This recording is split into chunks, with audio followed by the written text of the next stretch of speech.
Hello అందరికీ welcome to Tara IAS think Tara. నా పేరు Vaishnavi and I welcome you all to the Hindu analysis session for 5th of February 2026. So let's start the session without any further delay. So మనము first editorial ఆర్టికల్ని చూసేద్దాం. The budget and the imperative of physical consolidation అని చెప్పేసి C Rangarajan గారు and decay Srivastava గారు ఈ ఆర్టికల్ని రాయడం జరిగిందనమాట. So let's look into whatever the analysis that they have made with respect to the Indian budget that was recently released. And before continuing the discussion, I hope you people have watched the budget session 1 which was made by Venkat sir. If you haven't watched it, kindly watch that session, and the second session will be released soon. Okay, so second session కూడా release అయిన తర్వాత వినడం అయితే మర్చిపోదు, because ఆ sessions విన్న తర్వాత మీకు మిగతా డైలీ వారి న్యూస్ అనాలిసిస్ అనేది ఇంకా నీట్గా అర్థమవుతుంది. Okay, so let's look into this article నా. So first of all what is this authors appreciating అనేది చూద్దాం. సో మనకి రిలీజ్ చేసిన బడ్జెట్ ఏదైతే ఉందో దాంట్లో వీళ్ళు అప్రిషియేట్ చేస్తున్న పాయింట్స్ ఏంటో చూద్దాం first. So both of them are agreeing the government's vision.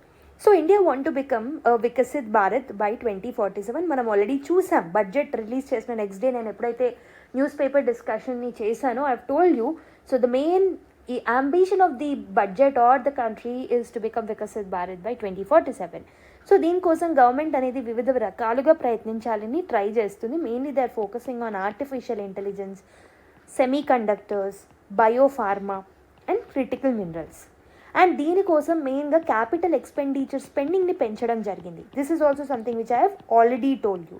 So especially road construction, railways, infrastructure వీటి మీద ఫోకస్ చేస్తుంది, which actually helps in decreasing the logistic cost, right? And also revenue expenditure ఏదైతే అన్నెసెసరీగా spend చేస్తున్నారో వాటిని కూడా తగ్గించడానికి ప్రయత్నిస్తుంది. And that's where fiscal deficit టార్గెట్ని ఇంకా ఎన్హాన్స్ చేసుకుంటూ వచ్చిందనమాట.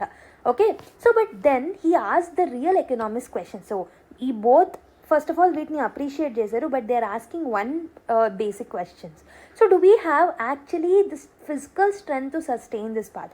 ఈ పాత్ని సస్టైన్ చేయడానికి నిజంగా మన దగ్గర ఫిజికల్ స్ట్రెంగ్త్ ఉందా అనే బేసిక్ క్వశ్చన్ వాళ్ళు రేస్ చేయడం జరిగిందనమాట. Okay, so basically we need to look at one aspect of this particular budget, that is revenue expenditure versus capital ఎక్స్పెండిచర్కి సంబంధించిన డిబేట్ని చూద్దాం. So whatever this article speaks దాన్నే చూస్తున్నాం. So yeah, revenue expenditure versus capital expenditure debate ఏదైతే ఉందో దాని గురించి వీళ్ళు మాట్లాడడం జరిగిందనమాట. సో ఎర్లియర్ మనం చూసుకుంటే 2014-15 ఆ టైంలో so basically 88% of the spending ఏదైతే ఉండిందో, so whatever the expenditure that the government was putting, 88% they were spending on salaries అనమాట. And they were spending on subsidies, interest, okay, and also they were spending on pensions. So ఇలాంటి వాటి మీద వాళ్ళు spend చేయడం మొదలుపెట్టారు. And basically assets construction మీద వాళ్ళ spending అనేది చాలా తక్కువ ఉండిందనమాట. Okay, so only around 12% spending అనేది అసెట్స్ క్రియేషన్ మీద ఉండింది. బట్ 2026-2027 బడ్జెట్లో మనం చూసుకుంటే revenue expenditure, so this particular ఎక్స్పెండిచర్ని ఏమంటాం, దీన్ని మనం రెవెన్యూ ఎక్స్పెండిచర్ అంటాం. వెరాజ్ అసెట్స్ కన్స్ట్రక్షన్ ఆర్ అసెట్స్ని పెంచుకోవడం అనేది క్యాపిటల్ ఎక్స్పెండిచర్ కిందకి వస్తుంది. సో ఇప్పుడు మనం రెవెన్యూ ఎక్స్పెండిచర్ అనేది we have reduced it to 77% అనమాట. అండ్ క్యాపిటల్ ఎక్స్పెండిచర్ యొక్క పర్సంటేజ్ని మనం ఇంక్రీజ్ చేసుకోగలిగాం. So this particular pattern is very very good, because capital expenditure అనేది ఫ్యూచర్ రిటర్న్స్ అనేది ఇస్తుంది. It will give growth for the future, right? Revenue expenditure అనేది ప్రస్తుతం మనం పే చేయడానికి ఉంటుంది, కానీ capital expenditure will help us to grow in the future. So but here is the real problem that the authors are pointing out. So capital expenditure అనేది it is not growing as fast as it looks to be growing. So మనకి ఎలా అయితే కనిపిస్తుందో నిజంగా చూస్తే అంత ఫాస్ట్గా ఏం గ్రో అవ్వట్లేదు అనేది వాళ్ళ ఆర్గ్యుమెంట్ అనమాట. సో యా, క్యాపిటల్ ఎక్స్పెండిచర్ అనేది it is high as percent of GDP, అంటే 3.1% ఆఫ్ ద టోటల్ జీడిపిని క్యాపిటల్ ఎక్స్పెండిచర్లో మనం స్పెండ్ చేస్తున్నాం. సో ఇలా పర్సంటేజ్ టర్మ్స్లో చూస్తే మనకి ఎక్కువగానే కనిపిస్తుంది. But year on year growth rate చూసుకుంటే మాత్రం it is falling. So why, ఎందుకు ఇలా అంటున్నారు అనేది చూద్దాం. So let me show you. So year on year ఎలా తగ్గుతుందనేది.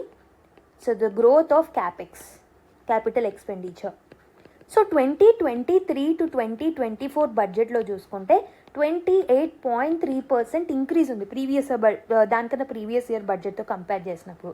2024 to 2025 ఇయర్లో చూసుకుంటే సో ఈ ఇయర్తో పోలిస్తే so 10.8% budget increment, capital expenditure increment అనేది జరిగింది. So when you are comparing with 2024-25 to 2025-26 4.2% increase అనేది జరిగింది. సో దీన్ని రీసెంట్ బడ్జెట్తో కంపేర్ చేస్తే 11.5% ఇంక్రీజ్ అనేది జరిగిందనమాట. సో ఇక్కడ మనం ఇంక్రిమెంట్ చూసాం. సో బట్ ఈ పర్టికులర్ ఏరియాస్లో మనము డిక్రిమెంట్ అనేది చూసామన్నమాట. సో దిస్ 11.5% ఏదైతే ఉంటుందో this looks very very big. But nominal GDP ఏదైతే ఉంటుందో it is assumed to be growing at 10%. Okay, అంటే మీనింగ్ క్యాపెక్స్ ఏదైతే ఉంటుందో it is only slightly above the GDP growth. అంటే నిజం టర్మ్స్లో, అబ్సల్యూట్ టర్మ్స్లో చూస్తే మనకు సో అంత పెద్దగా క్యాపిటల్ ఎక్స్పెండిచర్ స్పెండింగ్ అనేది పెరగట్లేదన్నమాట. Okay, we are always saying infrastructure push, but ఏంటి అని అంటే యాక్చువల్లీ క్యాపెక్స్ మొమెంటమ్ అనేది it is getting slow down. ఒకవేళ క్యాపిటల్ ఎక్స్పెండిచర్ అనేది స్లో డౌన్ అవుతే how can we invest in the infrastructure? We cannot కదా. So that is something which this particular people analyzed anamata from the data. And the biggest worry that these people pointed out is tax buoyancy. Tax buoyancy gurinchi kuda will maatladam jarigindi. So what is this tax buoyancy? So let's look into that particular aspect. So tax buoyancy ante enti anante, so how much the tax grows when the GDP grows. Okay, GDP grow అవుతున్నంత ఫాస్ట్గా tax collection అనేది grow అవుతుందా అని చెప్పేదే, so దాన్ని measure చేసేదే tax buoyancy అనమాట. So for example GDP if it grows by 10%, tax ఎంతైతే ఉందో, ట్యాక్స్ కలెక్షన్ ఏదైతే ఉంటుందో it also need to grow by 10%. So ఇలా ఉంటే బయాన్సీ ఏమంటాం? బయాన్సీ ఈజ్ 1 అని చెప్పేసి మనం అంటూ ఉంటాం అనమాట. బట్ నౌ ఈ రీసెంట్ బడ్జెట్లో మనం చూసుకుంటే ఓవరాల్ బయాన్సీ ఈజ్ ఓన్లీ 0.8 దీని వాల్యూ అనేది. అంటే సో జీడిపి అనేది 10% పెరిగితే ట్యాక్స్ బయాన్సీ అనేది జస్ట్ 8%గా పెరుగుతుంది. So that is how it is growing. For example GDP 100% పెరిగితే ఆర్ 100 యూనిట్స్ పెరిగితే ఇది ఓన్లీ 80 యూనిట్స్ పెరుగుతుంది అనమాట. అలా 0.8 మాత్రమే ట్యాక్స్ బయాన్సీ అనేది ఉంది. సో ఇది ఓవరాల్ బయాన్సీ. ఇందులో డైరెక్ట్ ట్యాక్స్ యొక్క బయాన్సీ మనం చూసుకుంటే it is 1.1 which is good. But indirect taxes buoyancy మనం చూసుకున్నాం అనుకోండి, so this is just 0.3, very very bad, right? So this 0.3 figure is very very bad. Indirect ట్యాక్సెస్లో GST అలాంటివి వస్తాయి కదా. సో మరి జిఎస్టీ కలెక్షన్స్ అనేవి ఎందుకు వీక్గా ఉన్నాయి? ఓకే, సో జిఎస్టీ కలెక్షన్స్ వీక్గా ఉండడం వల్లనే ఈ పర్టికులర్ 0.3 ఫిగర్ దగ్గర మనం ఆగిపోయాం. అంటే ఎకనామీ అనేది, అంటే జీడిపి అనేది పెరుగుతుంది, economy is growing, but government is not able to leverage the opportunity to collect the proportionate GST అనమాట. అంటే ఎంతైతే జీడిపి గ్రో అవుతుందో దానికి తగ్గట్టు, దానికి ప్రపోర్షనేట్గా సో ట్యాక్స్ కలెక్షన్ చేయలేకపోతున్నారు. ఎస్పెషలీ ఇండైరెక్ట్ ట్యాక్స్ కలెక్షన్స్ని గవర్నమెంట్ చేయలేకపోతుంది అనమాట. So this is a very serious issue. ఎందుకు అనంటే ట్యాక్స్ కలెక్షన్ పెరిగితేనే government can spend wisely, government can spend more also. Okay, but its tax regime, that is GST, is not performing well అని చెప్పేసి వీళ్ళు అంటున్నారు అనమాట. సో అందుకే వీళ్ళు ఏమంటున్నారు, ఆథర్స్ ఏమంటున్నారు, ఈ ఇండైరెక్ట్ ట్యాక్సెస్ ఏవైతే ఉన్నాయో దాని కలెక్షన్ మెథడాలజీ, దాన్ని వేసే మెథడాలజీని మార్చాలి, ఎస్పెషలీ జిఎస్టీని. So in order to raise the tax buoyancy to 1, right? And ఇంకొక ఇంపార్టెంట్ ఆస్పెక్ట్ గురించి కూడా మాట్లాడారు. 1, క్యాపిటల్ ఎక్స్పెండిచర్ ఏదైతే ఉంటుందో దాని overall trends year on year growth చూసుకుంటే it is declining. So as percentage of జీడిపిగా చూసుకుంటేనేమో it is increasing, but year on year growth చూసుకుంటే తగ్గుతుందని చెప్పారు. సెకండ్ ఇంపార్టెంట్ థింగ్ ఏంటి అంటే tax buoyancy is low. Tax buoyancy especially with respect to GST and indirect tax collections is low. So this is the second aspect that they have spoke about. మరి third important aspect వీళ్ళు దేని గురించి మాట్లాడుతున్నారు అనేది చూద్దాం. So third important thing that they are speaking is states ఏవైతే ఉన్నాయో they are getting less money అని చెప్పేసి అంటున్నారు. So finance commission, 16th finance commission ఏదైతే ఉందో so it did not increase the states share. నేను ఆల్రెడీ చెప్పాను. So 41%, so 15th finance commission ఎంతైతే పెట్టిందో వర్టికల్ డెవల్యూషన్కి, సో సేమ్ పర్సంటేజ్ని వీళ్ళు కూడా ఫిక్స్ చేశారు 16th ఫినాన్స్ రికమెండేషన్స్లో. ఓకే, అండ్ ఇంకొకటి ఏంటి అని అంటే so basically 16th finance commission అనేది it need to increase the state share. but it did not increase the state share. Okay, and it did not give any revenue deficit grants. Sector specific గ్రాంట్స్ని కూడా 16th finance commission ఇవ్వలేదన్నమాట. So ఒకవైపేమో so ఈ particular vertical devolution అనేది అంతే ఉంది, ఇంకోవైపేమో ఏవైతే grants రావాలో అవి కూడా ప్రాపర్గా రావట్లేదు. సో దీనివల్ల ఏమవుతుంది, స్టేట్స్కి రావాల్సిన టోటల్ రెవెన్యూ ఏదైతే ఉందో ఈ డెవల్యూషన్ ద్వారా అది తగ్గిపోతుంది అనమాట. Okay, so the total grants ఏవైతే స్టేట్స్కి రావాలో they have reduced from 0.43% of GDP ఉండే, so this has reduced to 0.33% of GDP. This is another issue.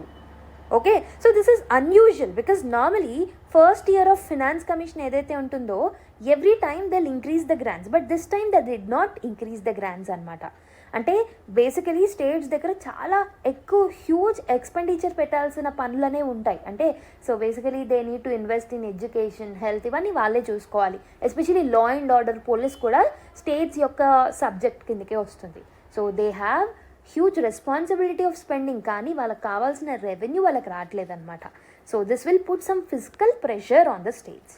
So that is third aspect that they have spoke about. Okay, authors have spoken about this particular aspect also.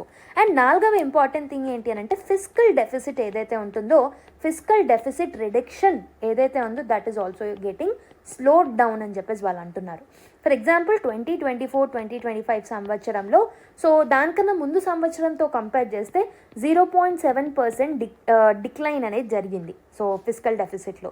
So 2025 to 2026 so previous ఇయర్తో compare చేసినప్పుడు ఎంత తగ్గింది అని అంటే 0.4% మాత్రమే తగ్గింది. అంటే so the reduction percentage ఏదైతే ఉందో అది కూడా డిక్లైన్ అవుతుంది. సో ఇది అబ్జల్యూట్ టర్మ్స్ కాదు, ప్రీవియస్ ఇయర్స్తో కంపేర్ చేస్తే ఎంత పర్సెంట్ తగ్గింది అనేది మనం చూసుకున్నప్పుడు year on year it is getting reduced. For example 2026-27 so previous year బడ్జెట్తో కంపేర్ చేసి జస్ట్ 0.1% అనమాట.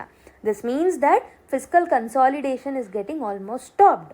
ఫిజికల్ డెఫిసిట్ అనేది తగ్గినట్టు మనకు అబ్జల్యూట్ టర్మ్స్లో అనిపిస్తున్నప్పటికీ ఇయర్ ఆన్ ఇయర్ డిక్రీజ్ అనేది తగ్గిపోతుంది అనమాట. Okay, and basically government also changed its strategy. So basically ఇంతకుముందు ఫిజికల్ డెఫిసిట్ని తగ్గించాలన్న ఒక స్ట్రాటజీతో ముందుకు వచ్చేది, but now they have shifted the target towards debt GDP ratio. దీని మీద ఎక్కువ ఫోకస్ చేస్తుంది అనమాట. So this is not a transparent measure అని చెప్పేసి ఆథర్స్ అంటున్నారు. ఓకే, సో డెట్ అయినా డెఫిసిట్ అయినా they will move together. You cannot hide one by talking about the other. So just let me know, so out of curiosity అని అడుగుతున్నాను, మీకు డెట్కి డెఫిసిట్కి డిఫరెన్స్ తెలుసా?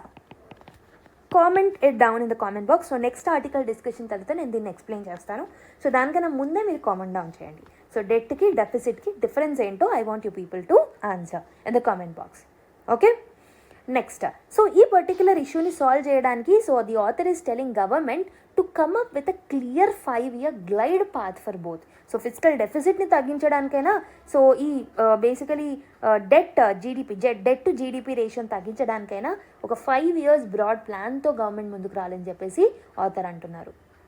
ఓకే, అండ్ ఇంకొక ఇంపార్టెంట్ థింగ్ ఏంటి అని అంటే ఈ హై డెట్ ఏదైతే ఉందో so that is too dangerous for the economy. Okay, so basically ఎందుకు అంత డేంజరస్? సో గవర్నమెంట్ ఎవరి దగ్గర నుంచి అయినా అప్పు తీసుకుంటే the interest rates is almost on an average 7.12% ఉంటుందన్నమాట. Okay, so but the interest rates is now 40% of the revenue receipts. 40% of the revenue receipts interest రేట్స్లోకి వెళ్ళిపోతున్నాయి అన్నమాట.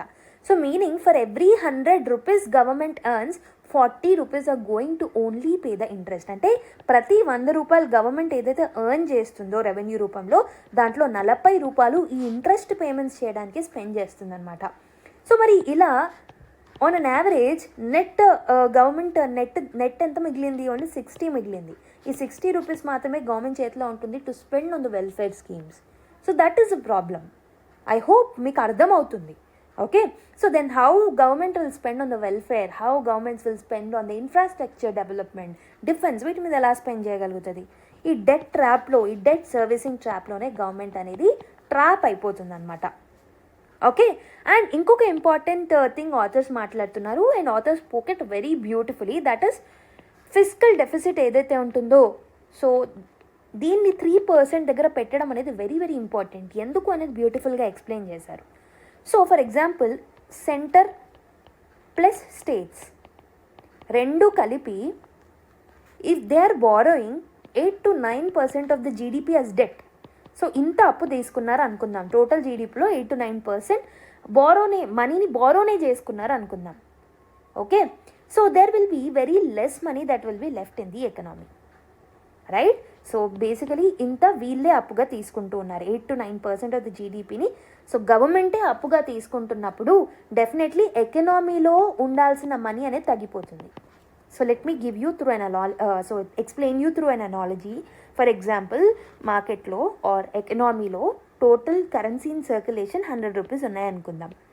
ఈ 100 రూపీస్లో గవర్నమెంటే బేసికలీ ఎంత, ఒక 10 రూపీస్ తీసేసుకుంది. అప్పుడు ఎకనామీలో ఓన్లీ 90 రూపీస్ మిగులుతాయి. సో జనరల్గా ఒకవేళ గవర్నమెంట్ అప్పు ఇంత ఉండకపోతే, అప్పు ఇంత తీసుకోకపోతే at least so basically 94 to 95 rupees ఒకవేళ ఎకనామీలో ఉంటే ప్రైవేట్ కంపెనీస్ ఏవైతే ఉంటాయో they will also have an ability to borrow this money. But this is getting down to 90 rupees. So basically private కంపెనీస్కి ఓన్లీ 90 రూపీస్ మిగిలాయి to borrow from the economy. అంటే the amount that the private companies can borrow or take as a loan from the economy is getting load down. Okay, it is getting down అనమాట. మీకు అర్థమైంది అనుకుంటున్నా. So ఎక్కువగా గవర్నమెంటే borrow చేసుకుంటే private కంపెనీస్కి ఏం ఉండవు బారో చేసుకోవడానికి. This is something which I wanted to tell you. Okay, so private investment అనేది వాళ్ళు బారో చేసుకోకపోతే వాళ్ళు పెట్టాల్సిన ఇన్వెస్ట్మెంట్ కూడా తగ్గిపోతుంది. ఇన్ టర్న్ జాబ్స్ క్రియేట్ అవ్వవు. Okay, so this will lead to unemployment, this will lead to the decline in the economy. Okay, so same vicious cycle repeat అవుతుంది అనమాట. So this creates the problem అనమాట. So even if government ఇన్ఫ్రాస్ట్రక్చర్ని build చేసినా private sector will not be in a position to invest. అప్పుడు PPP projects ముందుకు రాలేవు. Okay, private investors ఎవరైతే ఉంటారో వాళ్ళు ఇంట్రెస్ట్ చూపించలేరు, బికాస్ వాళ్ళ దగ్గర క్యాపిటలే లేదు. ఓకే, సో దీనివల్ల ఏమవుతుంది, లాంగ్ టర్మ్ గ్రోత్ అనేది ఇట్ విల్ గెట్ కిల్డ్ అనమాట. అందుకే ఈ 3% రూల్ అనేది it should be kept. Okay, ఒకవేళ 3% అనుకో, ఈ 100 రూపీస్లో ఎన్ని మిగులుతాయి ప్రైవేట్ కంపెనీస్ బారో చేసుకోవడానికి? ప్రతి 100 రూపీస్లో 97 రూపీస్ మిగులుతాయి. సో బేసికలీ 7 రూపీస్ ఎక్స్ట్రాగా మిగులుతున్నాయి అని అంటే so it is a very huge thing, right? So ఈ 7 రూపీస్తో అంటే ప్రతి 100 రూపీస్లో ఎకనామీలో ఉన్న ప్రతి 100 రూపీస్లో 7 రూపీస్ ఎక్స్ట్రా మిగులుతున్నాయి for private companies to borrow అన్నప్పుడు definitely they'll be in a position to invest. అందుకే ఈ 3% రూల్ అనేది వెరీ వెరీ ఇంపార్టెంట్ అని సో అంటున్నారు author. I hope you have understood again. So this is how he explained, this is how beautifully the author tried to convey us. Okay, so the final message ఏమి ఇవ్వాలనుకుంటున్నారు author? So basically final message ఏమి ఇవ్వాలో అనుకుంటున్నారు అని చెప్పే ముందు let me tell you and repeat whatever we have studied till now. So basically author initially he praised the idea of Viksit Bharat. So basically government AI మీద, semiconductors మీద, capital expenditure పెంచడంలో వీటన్నిటి మీద spend చేస్తుంది. Very very right. But there are few issues that the authors pointed out. So ఆ ఇష్యూస్లో ఏమేమి ఉన్నాయి? First one is capital expenditure ఏదైతే ఉందో సో అబ్సల్యూట్ టర్మ్స్లో సో పర్సంటేజ్ టర్మ్స్లో పెరుగుతున్నట్టు అనిపిస్తున్న ఇయర్ ఆన్ ఇయర్ గ్రోత్ అనేది తగ్గుతుంది. So this was the first aspect that we have seen. Okay, so capital expenditure is not growing as much as it is looked upon. And revenue expenditure versus capital expenditure గురించి మాట్లాడారు. And ఈ revenue expenditure మీద మనం ఎక్కువ spend చేస్తున్నాం rather than the capital expenditure. And tax buoyancy problem గురించి కూడా మాట్లాడారనమాట. Okay, so tax buoyancy అనేది ఎస్పెషలీ ఇండైరెక్ట్ ట్యాక్సెస్లో చాలా తక్కువ ఉంది. సో 0.3 మాత్రమే ఉంది. సో జిఎస్టీ కలెక్షన్స్ మీద మనం ఫోకస్ చేయాలి, దీంట్లో రిఫార్మ్స్ తేవాలని చెప్పేసి మాట్లాడారు. And states are getting less revenue because of the 16th finance commission recommendations అని చెప్పాను. అండ్ ఎస్పెషలీ గ్రాంట్స్ విషయంలో కూడా వాళ్ళు నష్టపోతున్నారు. This will put fiscal pressure on the states. Fiscal deficit ఏదైతే ఉందో again year on year reduction అనేది తగ్గిపోతూ వస్తుంది. ఓకే, దీని గురించి కూడా మాట్లాడారు. And debt versus debt to GDP versus fiscal deficit గురించి మాట్లాడారు. రెండింటిని మెయింటైన్ చేయడం వెరీ ఇంపార్టెంట్ అంటూ చెప్పడం జరిగింది. And he also spoke about why fiscal deficit target 3% దగ్గర మనం మెయింటైన్ చేయాలనేది కూడా చెప్పారు. So these are the issues that the author has pointed out. Okay, ఇవన్నిటిని డిస్కస్ చేస్తూ the author has even given some message అనమాట. సో బడ్జెట్ విజన్ అనేది ఎక్సలెంట్గా ఉంది, ఎక్స్పెండిచర్ ప్రయారిటీస్ అనేవి కరెక్ట్గా ఉన్నాయి, బట్ ఫిజికల్ డెఫిసిట్ అనేది వీకెన్ అవుతుంది కాబట్టి we need to focus on it. GST అనేది వీకెన్ అవుతుంది కాబట్టి దీంట్లో రిఫార్మ్స్ తీసుకురావాలి. స్టేట్స్ ఆర్ ఫిజికలీ వీకర్ కాబట్టి దీంట్లో అగైన్ రికమెండేషన్స్లో చేంజెస్ తీసుకురావాలి. Okay, so we need to focus on physical deficit and debt to GDP together rather than only focusing on the second aspect. Okay, వీటన్నిటి మీద మనం ఫోకస్ చేస్తే restructure చేసుకోగలిగితే we can do wonders అని చెప్పేసి author యొక్క opinion. I hope you have got it. I took almost 20 minutes to explain it, but I think it's worth it. Okay, ఒకవేళ మీకు నచ్చితే explanation comment it down and also give your feedback. So నేను already అడిగిన question ఏదైతే ఉందో దాన్ని కూడా answer చేయండి. So before getting in to the next article, let's look at one announcement. So Garuda అనేది it is a geography mapping mastery course అనమాట. This is a very comprehensive coverage of world static mapping, not India, world static mapping. Just we're providing it for 499 rupees only. Already నేను paid క్లాసెస్లో south America mapping, north America mapping, Australia mapping, right, Africa mapping and also recently Asia mapping కూడా complete చేశాను. Just Europe is left out, so I'll be doing this parallelly with this particular YouTube videos.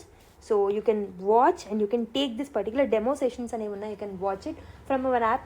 Tara IAS applications-ని download చేసుకొని you can watch it over there. Demo సెషన్స్ని, demo PDFs-ని కూడా చూసుకోవచ్చు. And you can purchase this. This is just for 499 rupees. Okay, so static mapping అంతా మీకు నేర్పిస్తాను. So based on this static mapping మీకు places in the news ఈజీగా అర్థమవుతాయి. Okay, and also it will help you to visualize the things better, right. మీరు ఏ subject చదివినా మీరు ఈజీగా ఊహించుకోగలుగుతారు, రైట్. ఇప్పుడు రఫా క్రాసింగ్ అనగా నేను ఆల్రెడీ చెప్పున్నాను కాబట్టి మీకు ఈజీగా అర్థమవుతుంది. You can easily connect with that particular news, right. So అందుకే మీకు ఈ పర్టికులర్ కోర్స్ అనేది highly useful. If you want you can purchase this particular course from our app or website. Okay, so ప్రతి సెషన్లో కూడా I made sure that MCQs అనేవి include అయ్యేలాగా చూసుకున్నాను, రివిజన్ అనేది తరచుగా ఉండేలాగా చూసుకున్నాను, so that you learn it and you'll memorize the facts then and there itself. Okay, so now let's go to another article. The US trade deal gains from economic diplomacy ane inko article ochindi. So this particular article is written by Anant Goenka. He is the president Federation of Indian Chambers of Commerce and Industry and vice chairman of RPG Group. Okay, so basically మనం India యొక్క trade strategy చూసుకుంటే earlier India was very defensive with respect to US. Trade talks గురించి మాట్లాడుతున్నారు, trade deals గురించి మాట్లాడుతున్నారు. So this is the context. So earlier మనం చూసుకుంటే India was very defensive in the trade talks. అంటే trade టాక్స్కి వెళ్ళినప్పుడు, ఏ దేశంతో అయినా ట్రేడ్ అగ్రిమెంట్స్ని సైన్ చేసుకోవడానికి వెళ్ళినప్పుడు మనం చాలా డిఫెన్సివ్గా ఉంటుండే అనమాట. This was slowing down. Okay, this was slowing down our agreements with the countries with respect to FTAs. అంటే సో డిఫెన్సివ్గా ఉండడం వల్ల ఆ కంట్రీస్తో మనం త్వరగా FTAsని సైన్ చేసుకోకుండా ఉండేవాళ్ళం అనమాట. Okay, so we are worried about imports అనేవి వస్తే మన డొమెస్టిక్ ఇండస్ట్రీ హర్ట్ అవుతుందేమో అని, ఇలా డిఫరెంట్ ఆర్గ్యుమెంట్స్ అనేవి మన దగ్గర ఉండేవన్నమాట.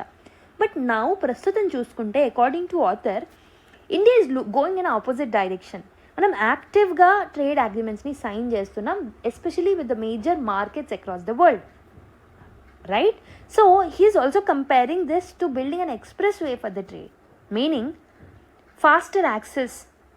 ఓకే, ట్రేడ్ డీల్స్ అనేవి ఏం చేస్తాయి, యాక్సెసిబిలిటీని పెంచుతాయి, మనకు మార్కెట్స్ని యాక్సెస్తో ఇస్తాయి, బ్యారియర్స్ తక్కువ ఉంటాయి, and there will be more predictable rules. రీసెంట్గా మనం యూరోపియన్ యూనియన్తో, UKతో, ఓకే, EFTA, ఆస్ట్రేలియాతో, UAEతో ఇలా లాట్ ఆఫ్ ట్రేడ్ డీల్స్తో ముందుకు వచ్చామని రీసెంట్లీ అగైన్ USA. అంటే గ్లోబల్ ఎకనామీలో ఇండియా ఇస్ డీప్లీ ఇంటిగ్రేటింగ్ అని చెప్పేసి ఆథర్ యొక్క opinion. And why the US deal is very important. So US deal అనేది ఎందుకు ఇంపార్టెంట్ అంటే, US ఏదైతే ఉందో this is the world's largest import market. Okay, import మార్కెట్లో one of the largest import markets అనమాట. And also India's largest export destination కూడా USAనే. Almost India నుంచి 20% ఎక్స్పోర్ట్స్ అనేవి USAలోకే వెళ్తాయన్నమాట. ఫర్ ఎగ్జాంపుల్ క్లాతింగ్స్ కానివ్వండి, gems, jewelleries, agriculture products, leather, footwear, marine products, labour intensive manufacturing goods కూడా అన్నీ వాటికి తాలూకా ఎక్స్పోర్ట్స్ ఏవైతే ఉంటాయో they'll go to the US అనమాట. అండ్ ఆల్సో ఈ సెక్టార్స్ ఏవైతే ఉన్నాయో these are labour intensive sectors, అంటే they will create huge employment. So what was the problem earlier అంటే లాస్ట్ ఇయర్ ఏమైంది అని అంటే US had put very high tariffs, almost 50% tariffs Indian goods మీద పెట్టింది, మనకు తెలిసిందే. ఇండియన్ ప్రోడక్ట్స్ ఏవైతే ఉన్నాయో they became very very expensive in USA. So మన ప్రోడక్ట్స్ అనేవి లెస్ కాంపిటేటివ్గా మారాయి. So that has hurted our domestic industries. దానివల్ల ఎంప్లాయ్మెంట్ మీద కూడా సో దెబ్బ అనేది పడింది అనమాట. అందుకే బయర్స్ ఎవరైతే ఉంటారో American buyers, so they shifted their thoughts towards Vietnam. Bangladeshi ప్రోడక్ట్స్ని కొనుక్కునేవాళ్ళు, చైనీస్ ప్రోడక్ట్స్ని కొనుక్కునేవాళ్ళు. సో దానివల్ల Indian exporters were losing the competitiveness. So ఇప్పుడు ఈ 50% టారిఫ్స్ ఏవైతే ఉన్నాయో ఈ ట్రేడ్ డీల్ ఆర్ నెగోసియేషన్ తర్వాత 18%కి తగ్గించడం జరిగిందనమాట. So why 18% tariff is a big deal? ఎందుకు అనంటే సో 18% అనేది it is lower than that of the 50% at first place. అందుకే కొంచెం కాంపిటీషన్ తగ్గుతుంది. And also it's not only us, మిగతా కంట్రీస్ మీద కూడా యూఎస్ఏ టారిఫ్స్ వేయడం జరిగింది.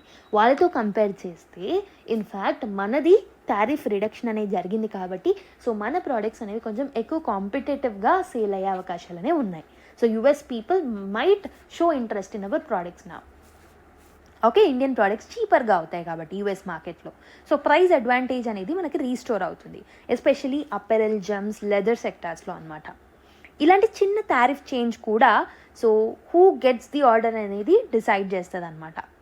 Okay, so but who are the biggest beneficiaries? So basically author is stressing repeatedly on apparel industry, gems and jewelries, marine products, processed foods, leather and footwear. ఇవన్నీ మంచిగా ప్రాఫిటబుల్గా మారుతాయి అన్నమాట. So lakhs of workers ఎవరైతే ఉన్నారో they are depending on exports కాబట్టి especially ఈ sectors improvement అనేది it will have a huge boost in the economy.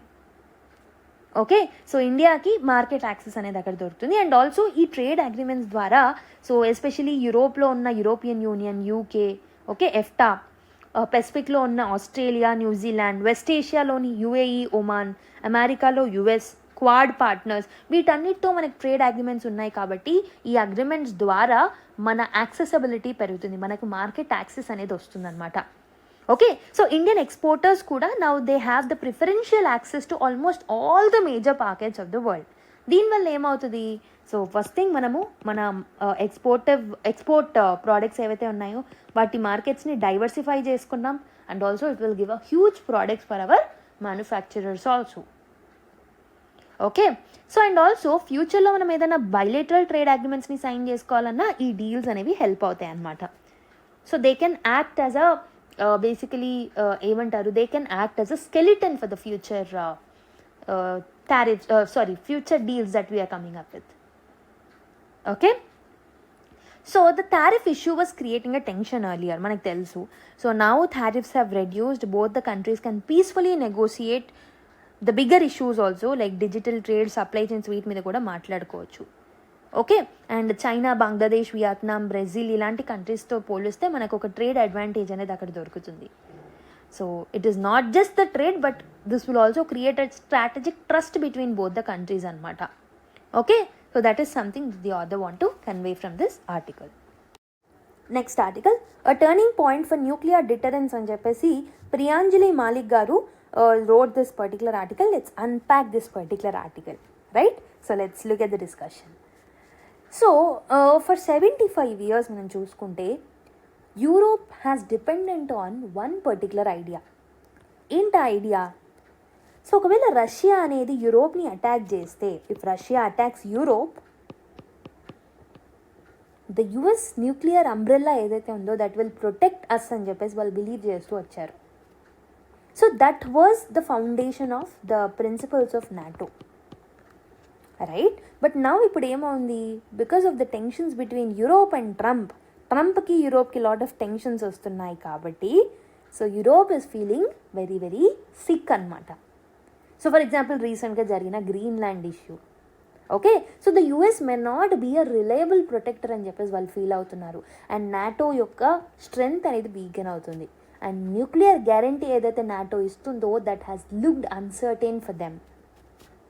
Okay, so ఒకవేళ న్యూక్లియర్ డిటరెన్స్ అనేది జరగాలి అని అంటే it will only have its place only when the trust is strong.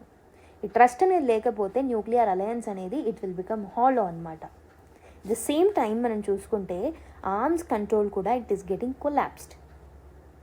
Okay, so రష్యాకి nuclear USA and Russia ఏదైతే ఉందో వాళ్ళు sign చేసుకున్న న్యూ స్టార్ట్ ట్రీటీ ఏదైతే ఉంటుందో, సో ఇది ఎక్స్పైరీ డేట్కి వచ్చేసిందని చెప్పేసి లాస్ట్ క్లాస్లో నేను చెప్పాను, ఇఫ్ యూ రిమెంబర్ రైట్. ఒకవేళ ఈ పర్టికులర్ థింగ్ని మళ్ళీ సైన్ చేసుకోకపోతే, both the countries are not signing it again, so nuclear threats వచ్చే అవకాశాలు ఉంటాయి. Not only for the 2 countries but whole వరల్డ్కి నష్టం జరిగే అవకాశాలు ఉంటాయి అన్నమాట. Because there are no legal limits on number of warheads. Okay, so world may go back to the Cold War style nuclear competition. So that creates the problem. Okay, so basically at the beginning of the nuclear age there was always a debate. Enta debate deterrence by uncertainty or deterrence by certainty ane debate anedi undedi at the beginning of nuclear age. Okay, so deterrence by uncertainty ante enti? So enemy is not sure if you have the nukes or will use them. అంటే నీ దగ్గర nuclear capability ఉందా, ఒకవేళ ఉంటే నువ్వు use చేస్తావా అనేది ఎనిమీస్కి తెలిసేది కాదనమాట. For example India and Pakistan before 1998. Deterrence by certainty అంటే ఏంటి? You'll openly show to the world that నీ దగ్గర చాలా న్యూక్లియర్ న్యూక్స్ ఉన్నాయి అండ్ యుల్ యూజ్ ఇట్ అని చెప్పేసి. For example US and Soviet cold war టైంలో స్టాక్ పైల్స్ ఏవైతే ఉన్నాయో, సో వాళ్ళు బయటికి వచ్చి ఓపెన్గా చెప్పుకున్నారు దట్ దే హ్యావ్ ఇట్ అని. Over time countries moved towards certainty model అనమాట. ఈ సర్టెనిటీ మోడల్ వైపే కంట్రీస్ స్టార్టెడ్ వాకింగ్. దానివల్ల వార్ హెడ్స్ పెరిగాయి, టెస్టింగ్ కూడా పెరిగింది and they are able to display their power. But something interesting happened. So even though countries built thousands of న్యూక్స్ని built చేసుకున్నప్పటికీ, so no country has used nuclear weapon after 1945. 1945 తర్వాత ఏ country కూడా nuclear న్యూక్స్ని use చేయలేదు, nuclear వెపన్స్ని use చేయలేదు. Because there is a strong taboo developed around the nuclear use. If nobody actually uses the nukes, are they really the reason for peace మరి? అంటే so I hope you have understood this debate. So basically 1945 తర్వాత ఎవరు దీన్ని use చేయడం లేదు and there is a taboo associated with it and people know if they use it will create devastations అని వాళ్ళకి తెలుసు. మరి ఈ న్యూక్లియర్ న్యూక్స్ క్రియేట్ చేయడమే పీస్కి దారి తీసిందా? ఒకవేళ ఇలా న్యూక్లియర్ న్యూక్స్ అనేవి డెవలప్ చేయకపోతే, సో డెఫినెట్లీ ఒకే కంట్రీ దగ్గర మొనోపలైజ్ అయ్యి ఉంటే, సో మిగతా కంట్రీస్ భయపడేవి కాదు, భయపడేవి అండ్ మిగతా కంట్రీస్ని ఈ ఒక్క కంట్రీ కూడా డామినేట్ చేసేది. Okay, so are nuclear nukes development are the real reason for peace అని చెప్పేసి ఇక్కడ ఆథర్ క్వశ్చన్ చేస్తున్నారు. Or is something else preventing the war? ఈ వార్ జరగకుండా ఇంకేమైనా ప్రివెంట్ చేస్తుందా? ఆర్ ఎల్స్ ఈ న్యూక్లియర్ న్యూక్సే బేసికలీ మనకి ప్రివెంట్ చేస్తున్నాయా? సో బట్ ఈ యుక్రెయిన్ వార్ ఏదైతే ఉంటుందో it has changed this nuclear debate. So this is most important part of this article. So Russia అనేది it is the nuclear superpower. So యుక్రెయిన్ని invade చేసే ముందు Putin has made nuclear threats to the Ukraine. But what happened? Ukraine still surrender అవ్వలేదు and NATO కూడా ఈ nuclear థ్రెట్స్కి ఎలాంటి response ఇవ్వలేదన్నమాట. Instead Ukraine got some conventional military support, కొన్ని కన్వెక్షనల్ మిలిటరీ వెపన్స్ని వాళ్ళకి ఇచ్చారు, కానీ సో మిగతా వాటికి సపోర్ట్ ఎక్కువగా ఈ నాటో కంట్రీ అండ్ అలయన్సెస్ నుంచి యుక్రెయిన్కి రాలేదన్నమాట. ఓకే, సో ఈ న్యూక్లియర్ వెపన్స్ యొక్క థ్రెట్ అనేది రష్యా యుక్రెయిన్కి ఇచ్చినప్పటికీ రష్యా అనేది దీన్ని యూజ్ చేయలేదన్నమాట. Okay, this shows something powerful. A non nuclear country is resisting the nuclear country successfully అని చెప్పొచ్చు ఈ ఎగ్జాంపుల్లో. So this challenge the old beliefs. So nukes ఏవైతే ఉన్నాయో that guarantee the victory and security అనే వాక్యం ఏదైతే ఉందో అది ఫాల్స్ అని ఈ పర్టికులర్ ఎగ్జాంపుల్తో మనం ప్రూవ్ చేయొచ్చు. సో యుక్రెయిన్ అనేది డిటర్మినేషన్తో ఉంది. It is able to form the alliances, economic శాంక్షన్స్ని కూడా వేయగలుగుతుంది. ఓకే, సో ఇక్కడ ఒక నాన్ న్యూక్లియర్ కంట్రీ యొక్క అది భయప్రాంతులు చేసినా వనకట్లేదన్నమాట. ఓకే, సో మరి ఇప్పుడు coming back to the Europe ఏదైతే ఉందో యూరోప్కి సో యుఎస్ఏ నుంచి రక్షణ అనేది లేదు అని యూరోప్కి కూడా బాగా అర్థమైంది. సో ఒకవేళ రష్యా యుఎస్ఏని ఫుల్గా ట్రస్ట్ చేయకపోతే సో మరి ఏం చేయొచ్చు? What are the options that are left out for the Russia? I'm really sorry. So ఒకవేళ యూరోప్కి సపోర్ట్ చేయకపోతే అండ్ యూరోప్ అనేది యుఎస్ఏ మీద ఆశలు పెట్టుకోకపోతే యూరోప్కి ఎలాంటి ఆప్షన్స్ ఉన్నాయి? ఆప్షన్ నెంబర్ 1, దానంతలో అదే న్యూక్లియర్ అంబ్రెల్లాని బిల్డ్ చేసుకోవాలి. They can rely on France, okay, they can rely on యూకేలో కూడా న్యూక్లియర్ వెపన్స్ ఉన్నాయి కాబట్టి. అండ్ ఆప్షన్ నెంబర్ 2 ఏంటి అని అంటే they can build their own security system.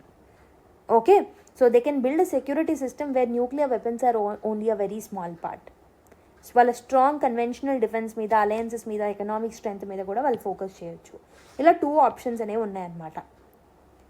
Okay, but the deeper question the author is raising is 80 years నుంచి మనం చూసుకుంటే the world has believed that nuclear వెపన్సే పీస్కి గ్యారంటీయర్స్గా ఉన్నాయని. బట్ టుడేస్ థ్రెట్స్ మనం చూసుకుంటే టుడేస్ థ్రెట్స్ ఆర్ టెర్రరిజం. అంతకన్నా ఎక్కువ అనమాట టెర్రరిజం అనేది. Climate change is another threat, economic crisis is another threat, regional level conflicts అనేవి they are another threat. So ఇవన్నీ న్యూక్స్ ఏవైతే ఉన్నాయో they cannot solve these problems. Okay, but yet country still think in a cold war terms అని చెప్పేసి అంటుంది. And she is asking that should we update our thinking about deterrence for modern realities. ప్రస్తుతం ఉన్న modern realities ఏవైతే ఉన్నాయో, climate change, terrorism etcetera, వీటిని చూసైనా మన థింకింగ్ ప్యాటర్న్లో అప్డేషన్స్ చేసుకోవాలా వద్దా అనేది తను క్వశ్చన్ చేస్తుంది. ఓకే, సో ఒకవేళ ఈ నాన్ న్యూక్లియర్ సెంటర్డ్ సెక్యూరిటీని ఆప్షన్ 2ని కానీ దేన్నైనా యూరోప్ ప్రిఫర్ చేస్తే then the world may start believing security can exist even without heavy dependence on nuclear weapons. Nuclear weapons లేకున్నా మేము సెక్యూరిటీని, పీస్ని అచీవ్ చేయొచ్చని వరల్డ్ థింక్ చేయడం మొదలు పెడుతుంది. ఇఫ్ యూరోప్ చూస్ చేసుకునే ఆప్షన్ బట్టి ఇది డిపెండ్ అవుతుందని చెప్పేసి తను అంటున్నారు. Okay, so that was about this article. Again a philosophy kind of thing article ఇది. సో ఇక్కడ నుంచి మెయిన్గా మనకి ఎగ్జామ్ పాయింట్ ఆఫ్ లో అంతగా ఇంపార్టెంట్ ఏం లేదు, but somewhere new start policy అలాంటివి మన ప్రిలిమ్స్లో అడిగే అవకాశాలు ఉంటాయి. Okay, so I will go through this article in a very very quick way. So half of the staff in 1.5 lakh schools are contract teachers అని చెప్పేసి అంటున్నారు. సో మనం ఎర్లీ 1990sకి వెళ్తే ఇండియా దగ్గర చాలా సీరియస్ ప్రాబ్లమ్స్ అనేవి ఉండేవి. మన దగ్గర ప్రాపర్ టీచర్స్ ఉండేవాళ్ళు కాదు, ఎనఫ్ టీచర్స్ ఉండేవాళ్ళు కాదు. ఎస్పెషలీ రూరల్ ఏరియాస్లో, రిమోట్ ఏరియాస్లో అంతగా టీచర్స్ ఉండేవాళ్ళు కాదు, అవైలబిలిటీ ఉండేది కాదు. And government was also not having money to appoint many permanent teachers. So అందుకే కొన్ని టెంపరీ సొల్యూషన్స్తో స్టేట్స్ ముందుకు వచ్చాయి. Like they use to hire para teachers, guest teachers, Shiksha Mitras అని లో శాలరీస్కి వాళ్ళని తీసుకొచ్చేవాళ్ళు అనమాట. సో వాళ్ళ పేమెంట్ తక్కువ ఇచ్చి వేకెన్సీస్ని క్విక్గా ఫిల్ చేసేవాళ్ళు. So but that was a temporary solution. But ఈరోజు మనము సిచ్యువేషన్ చూసుకుంటే UDISC ప్లస్ డేటా ఇందులో ఇవ్వడం జరిగింది. దీన్ని బట్టి ఏం చెప్తున్నారు అంటే 16% ఆఫ్ ఇండియన్ టీచర్స్ ఎవరైతే ఉన్నారో these are contract based and part time teachers అనమాట. అంటే ఆల్మోస్ట్ 16 lakh టీచర్స్ ఇలా ఉన్నారు. They do the same work as regular teachers, but చాలా తక్కువ శాలరీ వస్తుంది, జాబ్ సెక్యూరిటీ ఉండదు, బెనిఫిట్స్ కూడా ఉండవు అనమాట. అండ్ వరల్డ్ బ్యాంక్ డేటా ప్రకారం కూడా 1/4 ఆఫ్ రెగ్యులర్ టీచర్స్ ఎవరైతే ఉన్నారో they are contract teachers only. And the shocking part is school level reality. Okay, so నేషనల్గా జస్ట్ 16% లాగా కనిపిస్తున్నప్పటికీ when you look from the school నుంచి స్కూల్కి కంపేర్ చేసినప్పుడు ఇలా 1.5 lakh స్కూల్స్ ఏవైతే ఉన్నాయో ఇండియాలో half of the staff are contract teachers మీదే ఈ స్కూల్స్ అనేవి రన్ అవుతున్నాయి అనమాట. అంటే చాలా స్కూల్స్లో majority of teaching is done by the under paid and insecure teachers. This is not only a rural problem. Okay, so మనం ఏమనుకుంటాం, రిమోట్ ఏరియాస్లో, రూరల్ ఏరియాస్లో అయ్యి ఉండొచ్చు అని చెప్పేసి అనుకుంటాం. But this is also true for the urban areas also. Okay, so in fact urban ఏరియాస్లోనే ప్రైవేట్ స్కూల్స్ యొక్క షేర్ ఎక్కువగా ఉంటుంది, right? So that is the problem. And private స్కూల్స్లోనే 21% ప్రైవేట్ ఈ కాంట్రాక్ట్ టీచర్స్ మీద ఎక్కువగా డిపెండ్ అవుతున్నారంట. గవర్నమెంట్ స్కూల్స్లో జస్ట్ 8% కాంట్రాక్ట్ టీచర్స్ మీద డిపెండ్ అవుతున్నారు. సో దీంట్లో ఎక్కువగా north eastern states and Mizoram, Arunachal Pradesh and Meghalaya లాంటి స్టేట్స్ ఎక్కువగా ఎఫెక్ట్ అవుతున్నాయి, ఈవెన్ జార్ఖండ్, హర్యానా లాంటివి కూడా. Okay, so and now some protest are happening because చాలామంది టీచర్స్ ఎవరైతే ఉన్నారో who worked from 10 to 15 years still వాళ్ళు టెంపరీగానే మిగిలిపోయి ఉన్నారు. And government is not giving any promise of the regularization. So ఇలా ధర్నాలు చేస్తున్నప్పటికీ, రియాక్ట్ అవుతున్నప్పటికీ government is not able to act on them. Example, పుదుచ్చేరిలో promises were made last year, but still వాళ్ళకి రెగ్యులరైజేషన్ అనేది చేయట్లేదన్నమాట. And Punjab and Haryana high courts ఏం చెప్పాయి రీసెంట్గా అంటే, government cannot misuse the word called as contract after 10 years of service. దీన్ని misuse చేసుకోవద్దు, వాళ్ళకి రెగ్యులరైజ్ చేయాలి జాబ్స్ని అని చెప్పేసి చెప్పిందనమాట. ఓకే, ఈవెన్ జుడిషియరీ కూడా ఇంజస్టిస్ని చూడగలుగుతుంది ఈ కేసులో.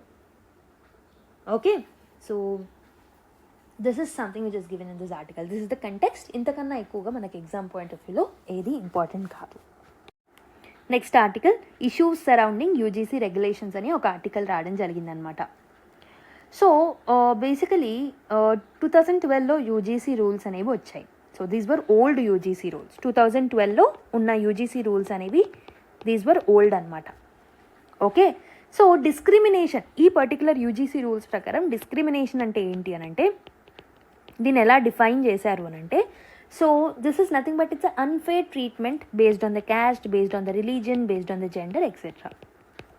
కాబట్టి యూనివర్సిటీలో ఈక్వల్ ఆపర్చునిటీ సెల్స్ని క్రియేట్ చేయాలి, యాంటీ డిస్క్రిమినేషన్ ఆఫీసర్స్ని క్రియేట్ చేయాలి, కంప్లైంట్ మెకానిజమ్స్ని తీసుకురావాలని ఈ ఓల్డ్ రూల్స్ చెప్పాయన్నమాట. And this definition was very broad and neutral. Okay, ఒక పర్టికులర్ గ్రూప్ని సపోర్ట్ చేస్తున్నట్టు ఈ డెఫినేషన్ ఏం లేదు. It was broad and it was neutral. And 2026లో ఈ రూల్స్ అనేవి చేంజ్ అయ్యాయి. సో కొన్ని ట్రాజిక్ ఇన్సిడెంట్స్ వల్ల, లైక్ రోహిత్ వేములా కేసు కానివ్వండి, పాయల్ తడ్వీ కేసు కానివ్వండి జరగడంతో, so their families vent to supreme court. ఎందుకు అని అంటే, ప్రస్తుతం ఉన్న రూల్స్ అంటే 2012 రూల్స్ ఏవైతే ఉన్నాయో అవి చాలా వీక్గా ఉన్నాయి, ప్రాపర్గా ఎన్ఫోర్స్ చేయట్లేదు, ఎస్సీ ఎస్టీ స్టూడెంట్స్కి ప్రాపర్ ప్రొటెక్షన్ లేదు, వాళ్ళ క్యాస్ట్ హెరాస్మెంట్ జరుగుతుంది అని చెప్పేసి they approach the supreme court. అంటే సుప్రీంకోర్టు ఏం చెప్పింది అని అంటే, యూజీసీని రివ్యూ చేయాలి అని చెప్తే, సో రివ్యూ చేసి కొత్త రూల్స్ని, స్ట్రిక్టర్ రెగ్యులేషన్స్ని 2026లో తీసుకురావడం జరిగిందనమాట. But this became very controversial. ఎందుకు? The new rules are defining something called as caste based discrimination. ఏమని చెప్తున్నారు? ఈ caste based discrimination is only against SC, ST and OBC persons based on their caste or tribe. అంటే, so earlier discrimination was based on the caste against anyone, but now specifically SC, ST, OBCs are the victims అన్నట్టు focus చేస్తున్నారు. Okay, but unreserved category groups ఎవరైతే ఉన్నారో are opposing this particular new change ఏదైతే వచ్చిందో దాన్ని oppose చేస్తున్నారు. Because they are arguing that ఈ డెఫినేషన్లో ఓన్లీ ఎస్సీ, ఎస్టీ, ఓబీసీస్ని మీరు విక్టిమ్స్ లాగా చూస్తున్నారు. It indirectly assumes general categories as the perpetrators. వీళ్ళే ఆల్వేస్ పర్పెట్రేటర్స్గా మీరు ట్రీట్ చేస్తున్నారని చెప్పేసి అంటున్నారనమాట. వి డోంట్ నో, ఒకవేళ అది ఫాల్స్ కంప్లైంటో రియల్ కంప్లైంటో కూడా మనకు తెలియదు కొన్నిసార్లు. అండ్ ఫేక్ కేసెస్కి పనిష్మెంట్ ఎలా ఉండాలి, ఒకవేళ ఫేక్ కేసెస్ ఎవరైనా పెడితే వాళ్ళని కూడా పనిష్ చేయాలి కదా, అలాంటి మెకానిజమ్స్ ఏమీ లేవు అని చెప్పేసి వాళ్ళు ప్రొటెస్ట్ చేస్తున్నారనమాట. న్యూట్రల్ ఈక్వాలిటీ అనేది లేదు ఇందులో. Okay, so why did supreme court pause these rules? మరి the court did not say rules are wrong, but it has ఇవి ఓపెన్గా మిస్యూజ్ అవుతాయి కాబట్టి దీన్ని పాజ్ చేయడం జరిగిందనమాట. So it need to actually looking to bigger legal questions like ఈ discrimination అనేది ఇట్స్ ఆల్రెడీ డిఫైన్డ్ బ్రాడ్లీ. మరి దీనికి సపరేట్ డెఫినేషన్ ఎందుకు? రెండవ ఇంపార్టెంట్ థింగ్ ఏంటి అని అంటే, ఈ స్పెషల్ డెఫినేషన్ అనేది బ్యాక్వర్డ్ క్లాసెస్ని లీగల్గా క్లాసిఫై చేస్తుందా? సో ఇలాంటి కొన్ని క్వశ్చన్స్ని వాళ్ళు చూడాల్సిన అవసరం అయితే ఉందన్నమాట. Okay, so this is about this particular protest. అసలు ఎందుకు ఇవన్నీ ఇష్యూస్ ఉన్నాయనేది I hope you have understood. Okay, so ప్రస్తుతం అయితే సుప్రీంకోర్టు 2012 రూల్స్నే కంటిన్యూ చేయండి అని చెప్పేసి చెప్పింది. సో ఏమవుతుందో అనేది మనం ఫ్యూచర్లో చూస్తే తెలుస్తుంది. ఓకే, సో కోర్ట్ అనేది గవర్నమెంట్కి అడిగిందనమాట టు రిఫైన్ ద డెఫినేషన్, అంబిగ్విటీని రిమూవ్ చేయండి, సేఫ్ గార్డ్స్ని యాడ్ చేయమని. But let's see what will happen. Why are Meta and WhatsApp facing a judicial ultimatum? Okay, so basically ఈ పర్టికులర్ ఆర్టికల్ యొక్క కాంటెక్స్ట్ మనం లాస్ట్ క్లాస్లో కూడా చూసాం ఇఫ్ యూ రిమెంబర్. సో 2021లో వాట్సాప్ ఏం చేసింది అని అంటే, it has told its users, అంటే వాట్సాప్ యూజ్ చేసే వాళ్ళకి ఏం చెప్పింది, సో వాట్సాప్ తీసుకొచ్చిన న్యూ ప్రైవసీ పాలసీ ఏదైతే ఉందో, ఓకే, దాన్ని యాక్సెప్ట్ చేయండి లేదా వాట్సాప్ని యూజ్ చేయడం ఆపేయండి అని చెప్పేసి చెప్పింది. ఓకే, సో ఈ పర్టికులర్ న్యూ పాలసీ ద్వారా ఏంటి అని అంటే, WhatsApp will have a capability of sharing more data. So ఈ డేటాను ఎవరికి షేర్ చేస్తారు? మెటాకి, అంటే ఫేస్బుక్కి ఆర్ ఇన్స్టాగ్రామ్కి షేర్ చేస్తారనమాట, for advertising and for profiling. Okay, so ఈ మెసేజెస్ అనేవి ఇంక్రిప్టెడ్ అని చెప్పేసి వాట్సాప్ క్లెయిమ్ చేస్తూ ఉంటుంది. ఓన్లీ మెటా డేటాని షేర్ చేశామని చెప్తుంది. But regulators saw different issue అనమాట. సో రెగ్యులేటర్స్ ఎవరు ఇక్కడ? కాంపిటీషన్ కమిషన్ ఆఫ్ ఇండియా ఏం చెప్పింది అని అంటే, సో వాట్సాప్ అనేది it is dominant in India. Okay, so కాబట్టి డెఫినెట్గా పీపుల్ కెనాట్ లివ్ ఇట్. ఎందుకనంటే ఒక నెట్వర్క్ ఎఫెక్ట్ అనేది క్రియేట్ అవుతుంది. సో వాట్సాప్ అనేది it is connecting people, right? So చాలా అలవాటు పడిపోయిన ఒక అప్లికేషన్ అది. సో కాబట్టి వాళ్ళని భయపెట్టించి కన్సర్న్ తీసుకున్న ఉన్న సిచ్యువేషన్ లాంటిది క్రియేట్ అవుతుంది ఈ కేసులో. డెఫినెట్లీ లేదంటే మీరు లీవ్ చేయండి, నా పాలసీని యాక్సెప్ట్ చేయండి అనే ఈ క్వశ్చన్ ఏదైతే ఉందో, అది ఈ పర్టికులర్ థింగ్ ఏదైతే ఉంటుందో, that will create a problem and ambiguity for the users. So that is something which this CCI has identified. ఈ కన్సెంట్ అనేది ఇది రియల్ చాయిస్ కాదు అని చెప్పేసి వాళ్ళు అంటున్నారు. It is more like a forced consent. So అందుకే మెటాకి 213 crores ఫైన్ CCI వేయడం జరిగిందనమాట. ఓకే, సో 5 years వరకు కూడా సో వాట్సాప్ అనేది it should not give the data or share the data to the Meta. Okay, so basically NCLAT ఏదైతే ఉంటుందో, national company law appellate tribunal ఏదైతే ఉందో దానికి అపీల్ చేసుకోవడంతో so it has agreed that WhatsApp abused the dominance. So ఈ particular సిచ్యువేషన్ని abuse of dominant position అని చెప్పేసి అంటూ ఉంటాం. So this is against the competition రూల్స్లో ఇది విరుద్ధం అనమాట. అబ్యూస్ ఆఫ్ డామినెంట్ పొజిషన్ అని చెప్పేసి అంటూ ఉంటాం. ఈ కన్సెంట్ మెథడ్ ఏదైతే ఉందో this is not a real choice, this is a forced and coercive choice అని చెప్పేసి ఎన్క్లాట్ కూడా ఐడెంటిఫై చేయడం జరిగిందనమాట. బట్ ఈ 5 years బ్యాన్ని మాత్రం తీసేయడం జరిగింది NCLAT, because it felt that sharing data between parent and subsidiary అనేది నార్మల్ అని చెప్పేసి. ఓకే, అండ్ ఆల్సో ఎన్క్లాట్ ఏమని అనుకుంది అని అంటే DPDP యాక్ట్ ఏదైతే ఉంటుందో it would handle this issues అని అది అనుకుంది అనమాట. బట్ మెటా ఏదైతే ఉందో it went to supreme court again for the appeal. Okay, so Meta wanted some penalty to be removed. CCI ఫైండింగ్స్కి ఫుల్ రిలీఫ్ కావాలని సుప్రీం కోర్ట్కి వెళ్ళింది అనమాట. So but discussions took a very completely different turn in supreme court. Okay, but ఇక్కడ judges ఏంటి అని అంటే they did not just focus on the privacy, but ఈ కన్సెంట్ ఏదైతే ఉంటుందో ఈ కన్సెంట్ అనే దాని మీద ఎక్కువ ఫోకస్ చేశారు. Whether consent means anything when there is a monopoly ఉంటే కన్సెంట్ అంటే ఏదైనా మీరు కన్సిడర్ చేస్తారనే క్వశ్చన్ని బ్రాడ్గా తీసుకొని అనలైజ్ చేసుకోవడం జరుగుతుందన్నమాట supreme court. So supreme court chief justice ఏమన్నారు అంటే, so leaving WhatsApp in India is like leaving the country. Definitely we cannot leave the WhatsApp because people అలవాటు పడిపోయారు, right? So meaning everyone uses it. Even ఫ్యామిలీలో, ఆఫీస్లో, స్కూల్స్లో, సర్వీసెస్లో ప్రతి దగ్గర వాట్సాప్ మీద పీపుల్ డిపెండ్ అయి ఉన్నారు. సో కాబట్టి మీరు కొత్త పాలసీని తీసుకొచ్చి మీరు ఒకవేళ ఈ పాలసీ యాక్సెప్ట్ చేయకపోతే వాట్సాప్ని వదిలేయండి అని అంటే it means that you're asking them to leave the country అన్నట్టు చీఫ్ జస్టిస్ గారు చెప్తున్నారనమాట. దర్ఫోర్ క్లికింగ్ ఐ అగ్రీ అనే కన్సెంట్ బాక్స్ ఏదైతే మనం టిక్ చేస్తామో it is not a free consent, it is not a real choice, it is a coercive action అని చెప్పేసి, it is the dominance of abuse of dominant position అని చెప్పేసి, and it is against the competition, the real competition అని చెప్పేసి వాళ్ళు చెప్తున్నారనమాట. Okay, so and also there is a new question that was raised by the justice Bagchi గారు. He shifted the debate from privacy to value. Privacy అనే ఈ ఇష్యూని value వైపు మలిచారనమాట ఈయన. So he asked Meta that if Meta earns money using behavioral dataని use చేసుకొని Meta earn చేస్తే who owns the value created from that particular data, right? ఈ డేటా ఏదైతే ఉందో ఇది క్రియేట్ చేసిన వాల్యూని ఓన్ చేసేది ఎవరు? Who is the owner of this particular value అనే దాన్ని క్వశ్చన్ చేశారనమాట. So this is called as data rent sharing or data as a property idea అని చెప్పేసి చెప్పొచ్చు. అంటే డేటాని ప్రాపర్టీగా మీరు అమ్ముతున్నారు, you're using it as an asset. Okay, so this goes something beyond the DPDP Act. So ఈ particular thing అనే DPDP యాక్ట్లో కవర్ అవుతుందని ఎన్క్లాట్ దాన్ని పక్కన పెడితే ఈ DPDP యాక్ట్లో ఉన్న దానికన్నా బియాండ్ వెళ్తుంది అనేది ఈయన ఆర్గ్యుమెంట్ అనమాట, right? So the court is asking, should citizens get protection not only for the privacy but also for the economic value of the data. So మీకు ఈ పర్సనాలిటీ రైట్స్ గురించి మీకు idea ఉందనుకుంటున్నా.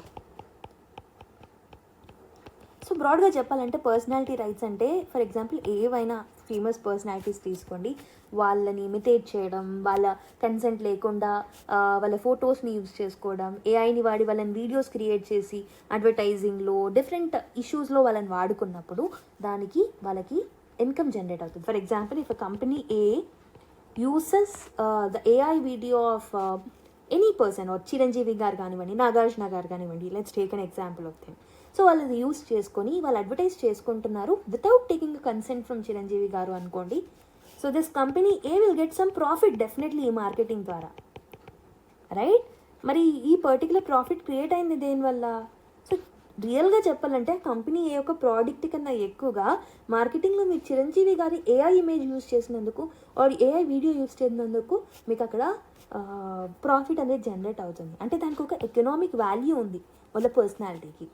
So that's where personality rights అనేవి they are against this particular aspect of right to privacy.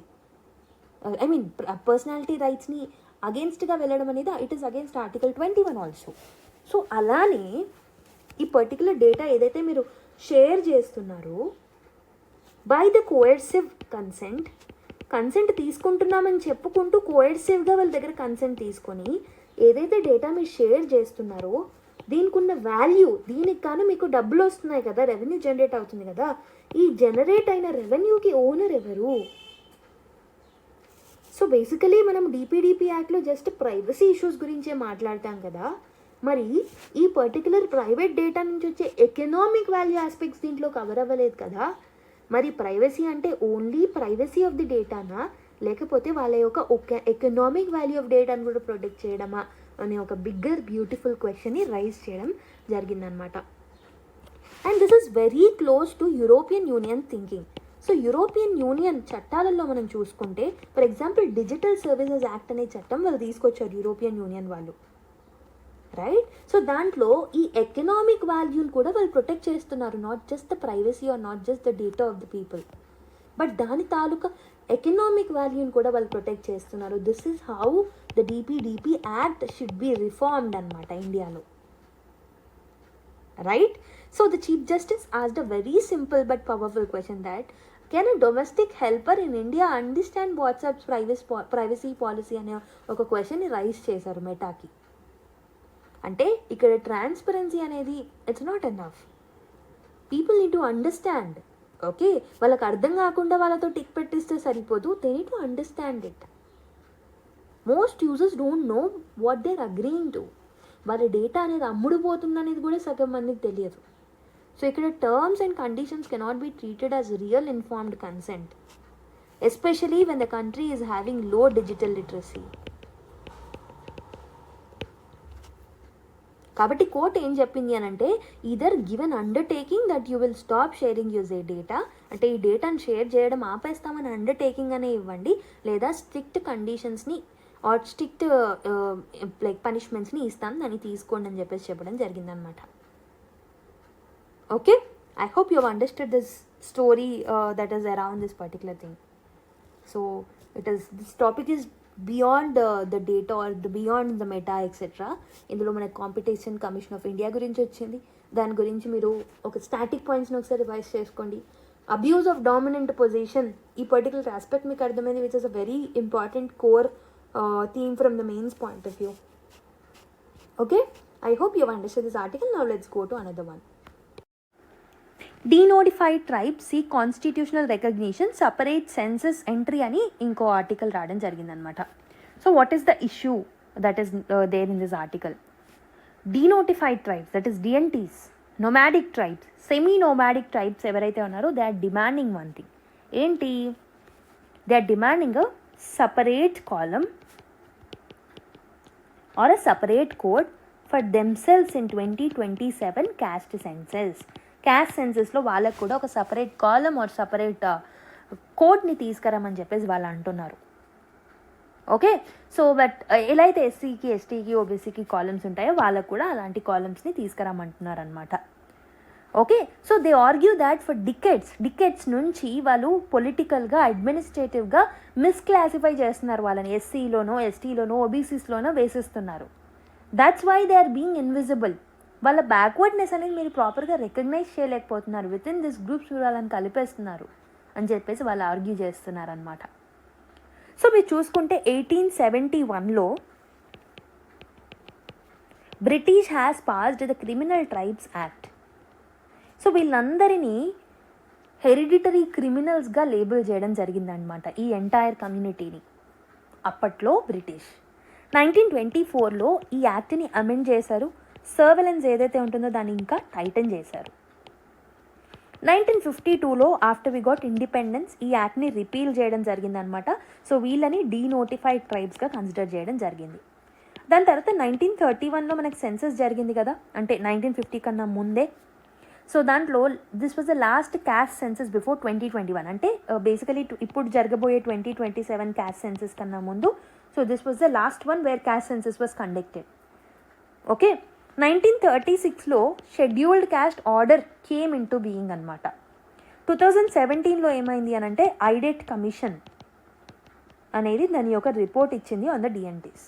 So these are some static points related to DNTs. వీళ్ళు ఎవరు అని అంటే these are almost 1200 communities ఉంటారు. So ఈ Idate commission ఏదైతే ఉందో they identified this commission identified this communities అనమాట. So 267 communities ఎవరైతే ఉన్నారో they are still not properly classified under any SC or ST or OBCs, but most of them got observed into SC list or ST list or OBC list. Okay, and వాళ్ళకి వీళ్ళతో compete చేసే అంత capability లేకపోయినప్పటికీ వీళ్ళల్లో పెట్టడం వల్ల వాళ్ళకి రావాల్సిన ఆపర్చునిటీస్ వాళ్ళకి రావట్లేదన్నమాట. సో మిస్క్లాసిఫికేషన్ వల్ల వాళ్ళకి ప్రాపర్ వాళ్ళ బ్యాక్వర్డ్నెస్కి తాలూకా సర్టిఫికేట్స్ ఆర్ ఐడెంటిఫికేషన్ రావట్లేదన్నమాట. ఓకే, అండ్ స్కీమ్స్ ఏవైతే వాళ్ళ కోసం తీసుకొచ్చారో they are also huge failure. Okay, కాబట్టి 2027 సెన్సస్ అనేది వాళ్ళకి very important. So that's why they are demanding the separate column for them. Okay, this is a very great thing అని చెప్పేసి చెప్పొచ్చు. If it is included again they will get justice. Okay, cooperative cab service Bharat taxis launch today అని ఒక చిన్న update వచ్చింది. So Bharat taxi అనే దాన్ని launch చేశారు. So this is India's first cooperative based ride hailing platform అనమాట, ride hailing platform. So this is launched by ministry of cooperation. So it is designed as an alternative to private aggregators like Ola, Uber ఎలా అయితే ఉంటాయో అలా ఈ particular దాన్ని cooperative, the ministry of cooperatives launch చేయడం జరిగిందనమాట. So ఇక్కడ ఏంటి అని అంటే సో వీళ్ళని డ్రైవర్స్ ఎవరైతే ఉంటారో వాళ్ళని గిగ్ వర్కర్స్ లాగా ట్రీట్ చేయకుండా వాళ్ళని ఓనర్స్ లాగా ట్రీట్ చేస్తారనమాట. So drivers are called as Sarathis. Sarathis అంటే ఎవరు? Charioteers. Okay, so why was this launched అంటే గవర్నమెంట్ ఏం బిలీవ్ చేస్తుంది అని అంటే ప్రస్తుతం ఉన్న అగ్రిగేటర్ ప్లాట్ఫామ్స్ అనేవి చాలా హై కమిషన్స్ తీసుకుంటున్నాయి. అండ్ ఈ గిగ్ వర్కర్స్ ఎవరైతే ఉన్నారో వాళ్ళకి ప్రాపర్ సోషల్ సెక్యూరిటీ బెనిఫిట్స్ రావట్లేదు. అండ్ వీళ్ళని గిగ్ లేబర్ లాగా ట్రీట్ చేయడం వల్ల సో బేసికలీ వాళ్ళని ఒక స్టేక్ హోల్డర్స్ లాగా ట్రీట్ చేయకపోవడం వల్ల వాళ్ళు నష్టపోతున్నారు. సో కాబట్టి వాళ్ళకి సోషల్ సెక్యూరిటీ అండ్ వాళ్ళని ఓనర్స్ లాగా ట్రీట్ చేసే క్యాపబిలిటీ పెరుగుతుంది. కాబట్టి భారత్ ట్యాక్సీ అనే ఒక ట్యాక్సీ సిస్టమ్ని లాంచ్ చేశారనమాట. Okay, I hope you have understood. This is a very small update that you can remember. Okay, and you can quote whenever you are writing about gig economy or anything. Government తీసుకున్న ఇనిషియేటివ్స్లో దీన్ని quote చేయొచ్చు. Jaishankar Rubio welcome trade deal discuss critical minerals Quad cooperation అని ఒక article రావడం జరిగింది. So India and US trade deal ఏదైతే ఉందో this was welcomed by both S Jaishankar the external affairs ministry of India and also US secretary అయిన Marco Rubio ఎవరైతే ఉన్నారో వాళ్ళు. So they have welcomed this particular move అనమాట. So మెయిన్గా వాళ్ళు trade, energy, nuclear cooperation, critical minerals వీటి మీద focus చేసుకోవడం జరిగిందనమాట. So both the sides have agreed to formalise their cooperation on critical minerals supply chains. Okay, so ఇవన్నీ మనకి semi కండక్టర్స్లో, ఈవీస్లో, బ్యాటరీస్లో ఎక్కువగా యూజ్ అవుతాయి, మనందరికీ తెలిసిందే, ఎస్పెషలీ క్రిటికల్ సెక్టార్స్లో. టారిఫ్ అండ్ ట్రేడ్ కంటెక్స్ గురించి కూడా మాట్లాడుకున్నారు. సో టారిఫ్స్ 18%కి తగ్గడం జరిగింది, రైట్. సో 25% పెనాల్టీ టారిఫ్స్ని టోటల్గా క్యాన్సిల్ చేశారు. బట్ డొమెస్టిక్ క్రిటిసిజంని ఈ పర్టికులర్ డీల్ అనేది క్రిటిసిజమ్స్ని ఫేస్ చేస్తుంది. బికాజ్ ట్రాన్స్పరెన్సీ లేదు. సో జస్ట్ సోషల్ మీడియా హ్యాండిల్స్లో ఇచ్చారు కానీ రియల్ డాక్యుమెంట్ని ప్రజెంట్ చేయలేదనే దాన్ని ఎదుర్కొంటున్నారు. అండ్ మన అగ్రికల్చర్ అండ్ మన డైరీ సెక్టర్స్ ఎఫెక్ట్ అవుతున్నాయని కొంతమంది అంటున్నారు. సో ఇలా కొన్ని డొమెస్టిక్ క్రిటిసిజమ్స్ అనేవి ఉన్నాయన్నమాట. ఓకే, సో జైశంకర్స్ విజిట్ ఏదైతే ఉందో so this was an attempt to reset the India US ties and it happened to a certain extent.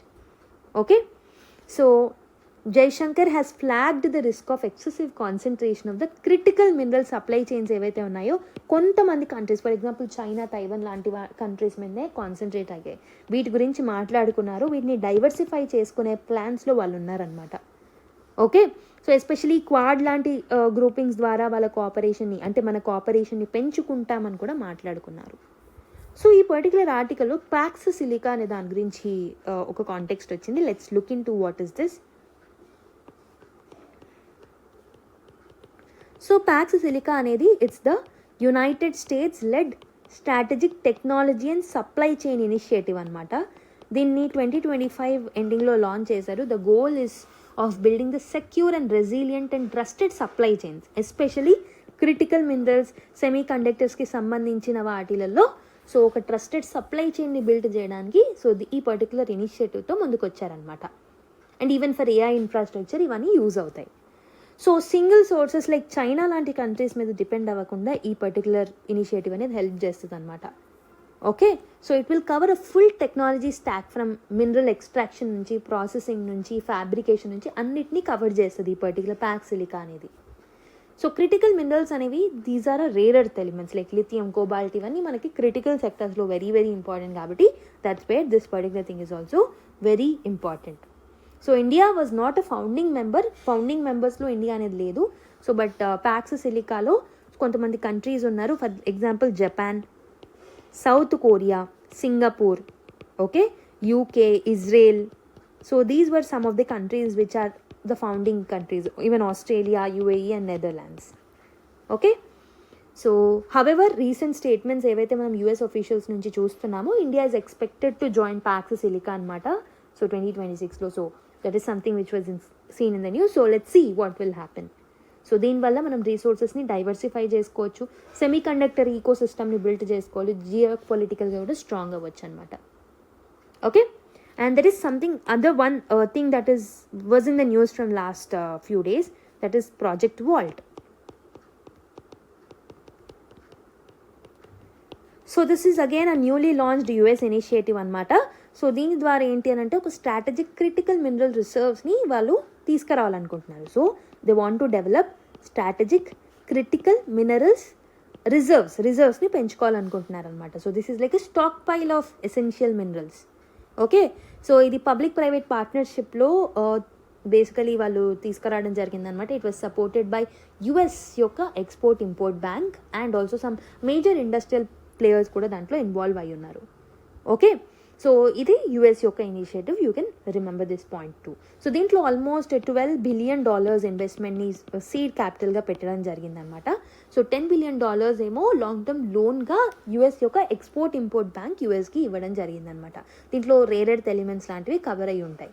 Okay, so the purpose of the reserve is so export curbs అనేవి పెట్టడానికి, and especially China లాంటివి export curbs పెడుతున్నాయి and price shocks అవన్నిటిని తట్టుకోవడానికి వీటిని తీసుకొచ్చారు. And foreign sources మీద depend అవ్వకుండా ఉండడానికి ఇనిషియేటివ్ని వాళ్ళు తీసుకురావడం జరిగిందనమాట.